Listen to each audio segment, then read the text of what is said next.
Barbadás é un dos concellos máis afectados pola ausencia da implantación do transporte metropolitano na comarca de Ourense. En Barbadás levamos desde o ano 2020 sufrindo as consecuencias desta ausencia. Barbadás leva desde o ano 2020 bonificando aos usuarios ou usuarias o transporte que está implementado en Barbadás polo Xunta de Galicia.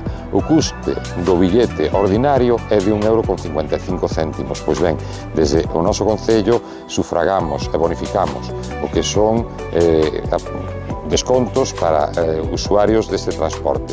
Os pensionistas bonificámonos no 55,5%, os estudantes no 48% e as persoas en risco de exclusión social bonifícanse ao 100%.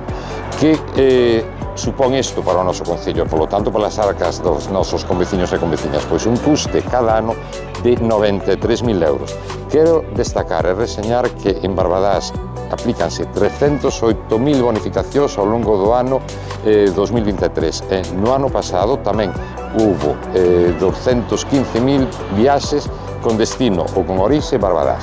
E que supón a implantación do transporte metropolitano? Preguntarán os veciños e as veciñas en que se benefician. Pois ben, beneficiaránse no que é a mellora de liñas, beneficiaránse de melloras tarifarias e, por suposto, tamén se beneficiarán da implantación de novas infraestructuras e dotacións neste ámbito, como poden ser sinalizadores e novas marquesinas.